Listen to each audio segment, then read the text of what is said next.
right, so we are in week 3 of our series called Deeply Rooted. Deeply Rooted. And Deeply Rooted, one thing that we are trying to do is we are being intentional about being multi-generational. And what we do, we want our generations to come together, to worship together, to be together, and to serve together. And so the first week we talked about this. We say that reunion happens today. We don't have to wait until heaven for us to come together. We can do it right now. We can worship together right now. We can be together right now as multiple generations together. And then last week we talked about this. We said in the common denominator that if we have the servanthood and the attitude of Jesus, that we will look to one another, look to different generations and say, I want your needs to be my needs. But today we're taking a little bit step further. We're taking a step in looking at students and children. And we're saying, where do they fit into this vision of our church? Where do the students fit into this idea of being a multi-generational church? Now here's the thing. If you don't know me, my name is Dan. Heath introduced me earlier. I'm the student minister here. I'm not normally up here preaching if you are a visitor with us. And this is going to look a little bit different. It's not going to look like a traditional sermon. It's just going to be informative, and we're going to be setting a vision for our student ministry. So if you're a visitor with us, and you're like, I don't know what's going on, I don't know the difficulties that these people are having, one thing that I want you to get out of this is I want you to see how much our church cares for students, how much our church cares for children, and how we're willing to sacrifice and we're willing to take a risk for our students and children to get what they need. So all across America, we see that student ministry is in transition. Student ministry all across America is in transition. Some of the old things that worked years ago aren't really working now. And if you look at our culture and if you look at some of the things that are happening, we see young people leaving the church. We see a lot of young people, once they get to college, lose their faith. We see a lot of young adults not go back to church at all and just completely separate themselves from what God is doing in the church. Now, if you take a look at this first graph, we see this is the decline of religious identity over the last few years. A lot of people in America are leaving their faith behind. They're going and they're just living their life without God, without the church, and they're saying, you know what? I'm leaving all that behind. I don't really care about that. And if we look at the next graph, we see that the red bar is everybody, and the blue bar on top is under 30. So we see that people under 30 are much more likely to identify as a none, to identify and say that they have zero religious affiliation. Now, here's the deal. They're not staunch atheists. They're not out there trying to disprove God, but faith just doesn't matter to them. A lot of them grew up in church. A lot of them grew up in student ministry, and it just didn't stick. And once they went to college and beyond, they feel like not only did they graduate from high school, but they graduated from church.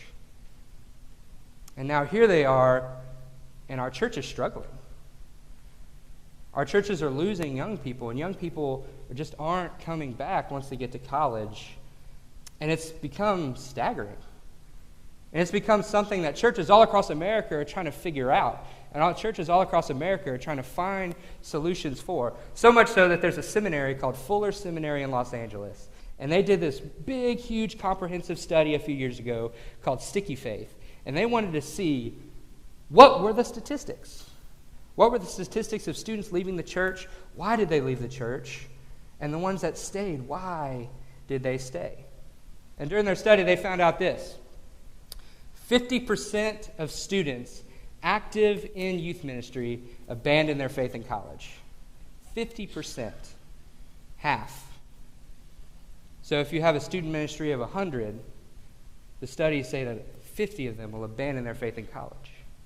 And then you have this statistic. 80% of those students had no intention of leaving their faith once they went to college. They went to college and said, you know what? I'm going to be strong in my faith. And it just didn't happen. And it just didn't happen. And here's the thing. I believe that students in student ministry are no longer getting faith that sticks. I think they're hearing faith, they're hearing good Bible stories, they're hearing good things, they're going on mission trips, they're doing great things. But when the rubber meets the road and they leave the church bubble and they go to college, it just doesn't stick. And I feel like we're kind of in a struggle of youth ministry of figuring out where do we go from here? What do we do? How do we combat this problem? And I feel like being a minister and looking at some of these, I feel like some of the ways that we do traditional student ministry is failing. If you look at the traditional student ministry model, it looks like this. You have the students on one side, you have the adults in the church on the other, and then the student ministry team is kind of the thing that bridges the gap. The adults are going and they're worshiping, having their own time. The students are going, they have their own worship service, whether it be on Wednesday nights or Sunday nights. And the only thing to bring these two groups together is the student ministry team, is the youth minister.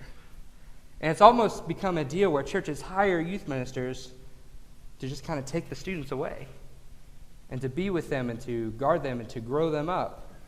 Now, the issues with that is that leaves all discipleship as a responsibility of the student minister and the student ministry team. The church isn't really bought in. The churches just kind of stay away and let the student minister do everything when it comes to that. And if you look at some of this, I think it leads to a lot of this. I think it leads to this. I think the traditional model leads to lack of discipleship. Like I said, the student minister is doing everything. Everything is so large group gathered that they meet on Wednesday night in a large group, and that is really the main focus. So much so where discipleship doesn't actually happen. And it leads to this. Students fall through the cracks. Students come, they show up, they're a part, but then sometimes they just stop showing up. And there's really no plan in place to be there for them, to bring them back, to bridge that gap. And they just fall through the cracks. And then there's this. Very little parent ministry. I feel like oftentimes if you look now, especially in churches, there's a lot of young parents who their children are involved in church, but they're not. That's way different than what it looked like 50 years ago. And we have a deal where we're just not really reaching parents. We're not really teaching them how to be parents to their children.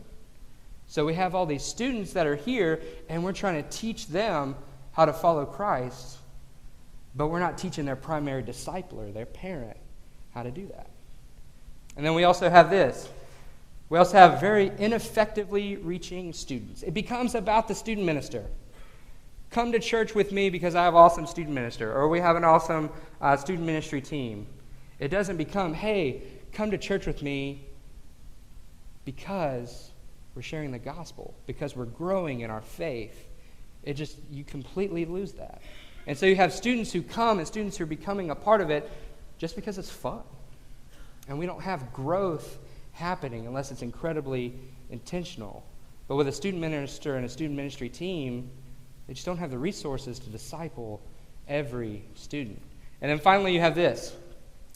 You have that youth are disconnected from the life of the church. You have the youth that are kind of over in their own building, doing their own thing, worshiping at their own pace with their contemporary music, and then you come over here, and then you have the adults who are doing their own thing. And you don't really have them together.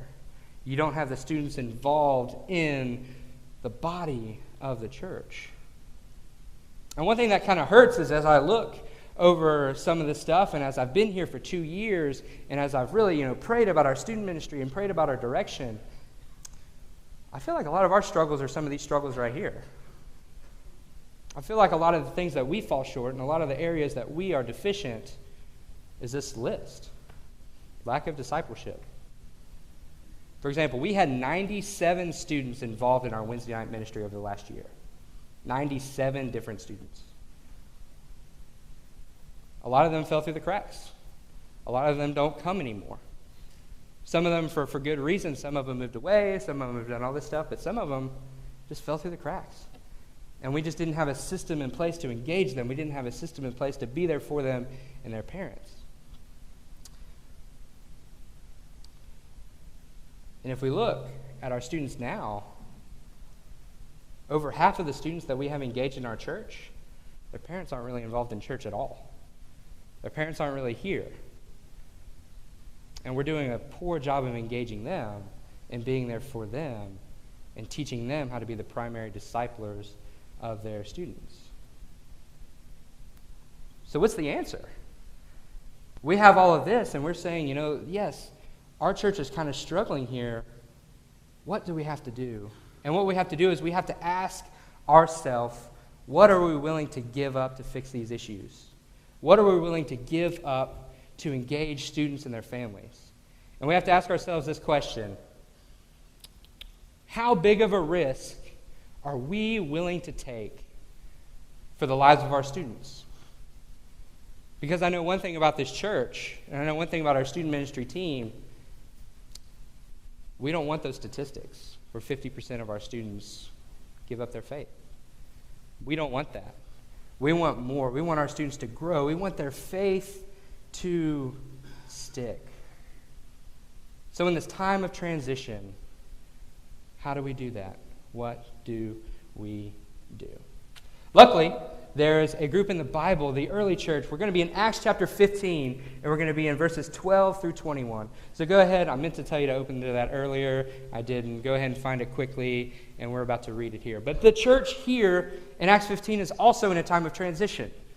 Okay? The early church, Jesus has ascended into heaven, and he's left them and said, you know what? Y'all go. And God is doing some amazing things around them. But what they have to do and what they're saying is, we're welcoming these Gentiles into our group. We've never had to do that before. We've never had to go and bring in these people that aren't like us. Because every other time, it's just been Jews, it's just been Hebrews who are following Jesus. But now we're getting these Gentiles who are believing in Jesus and coming and being a part of the group. And they're trying to look at each other and say, what do we do? Do we make them like us? Do we make them like us? Do we make them follow the law of Moses? Do we make them get circumcised? Tough sell, right? What do we do? How do we engage these people? How Jewish do we want them to be? And in the midst of their questions, in the midst of this trying time, God is still doing incredible things. So follow along with me now in Acts chapter 15, starting in verse 12 through 21. The whole assembly became silent as they listened to Barnabas and Paul telling about the signs and wonders God had done among the Gentiles through them. When they finished, James spoke up, the brother of Jesus, and he said, brothers, listen to me.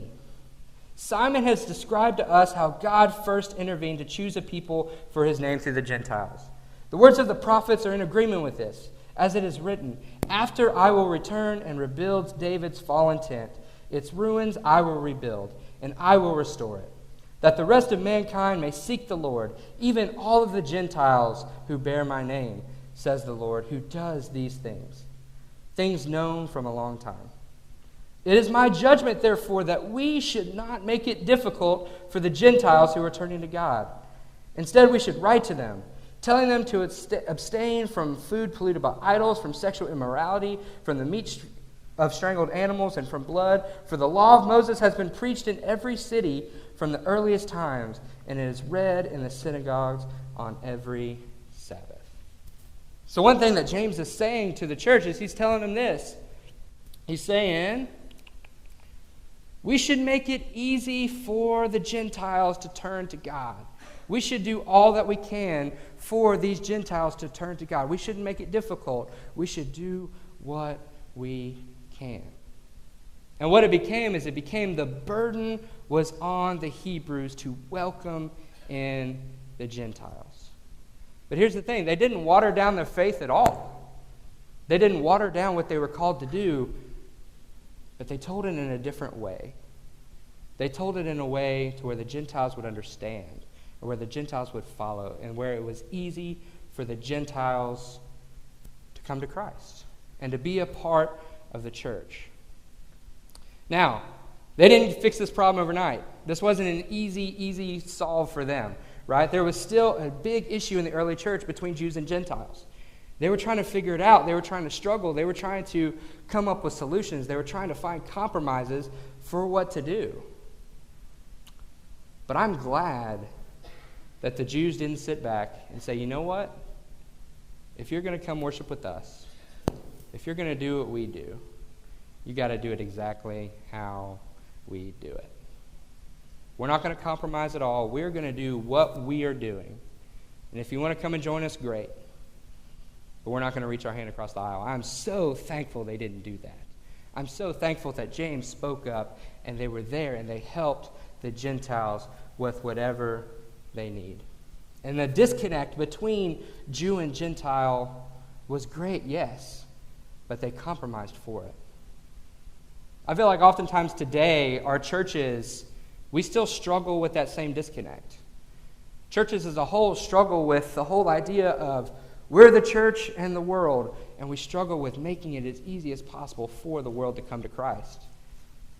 And even so with that, as adults, myself included, oftentimes there's a disconnect between us and students. And we have to say, are we willing to reach our hand across the aisle? Are we willing to take them and bring them in and make worship experience what they want? And here's the deal. I don't think it's exactly how y'all are thinking. I don't think it's a lot of how churches are thinking. I think far too often churches get so overwhelmed with their translation of the Bible or with worship style or with politics or all these things that we just create natural boundaries. But instead what I'm talking about is a church that's going and engaging students where they are. And so if we're going to be a church that engages students, we have to reach our hands across the aisle. We have to go to them, and we have to take the assembly to them. Bring our church assembly and go where they are. And sometimes that involves us leaving our sanctuary here and going across the way, down the breezeway to where the students worship and say, we are here for you. We are serving you. We're going to be here for you. We have to bring the assembly to them. Bring the assembly to where they are. I feel like too many churches have lost the responsibility to reach out to students. And my prayer for us, and I know y'all's prayer for us too, is to be different. And here's the thing. One of the past 2 years I've been here, one of the biggest questions I've gotten is, how come students aren't coming on Sunday mornings? And that's a real question. That's a real question that we have to struggle and that we have to ask. And we have to challenge ourselves and pray and seek and say, what in the world? Why aren't all of our students who come on Wednesdays, how come they're not here on Sunday morning? That's a real question we have to wrestle with and we have to ask. And through a lot of prayer and through a lot of seeking, the solution I came up with, and the solution I feel like God is laying on my heart is, they're not coming because we haven't given them a reason to come. And here's what I mean by that. I don't think we have given our students what our best resource as a church is. I feel like our best resource as a church, it's not the preaching, it's not the music, it's not me for sure, it's not the student ministry team. What makes our church special, what makes our church different from any other church I've been around, is the love and care that we have for each other. Is the community that all of us have in here with each other. I've seen so many people sacrifice for each other. I've been in times of trouble and people have sacrificed to come out of their way to help me. I've seen so many of you give up your time and energy and money for so many great things and sacrificed all that you have. I've seen that, and that is so amazing. And that's something that a lot of churches don't have, and it's so fantastic to be a part of. But 90% of our students that are over there have no idea that that's who we are. They have no idea that's what we do. They have no idea of the community that we have. Now, here's the deal. I believe this. I believe that community isn't something that you can tell somebody. It's something that they have to experience. It's something that people have to see. Community is something that once they see it, they know, oh my gosh, I don't have that. Oh my gosh, I want that desperately. And so what I want from our church and what I feel like we need to do is we need to take the community to our students. We need to take the community to them and show them what they are missing. And show them what they are missing. We need to bring the assembly to them. Now here's the deal. You might ask me, Dan, how do we do that?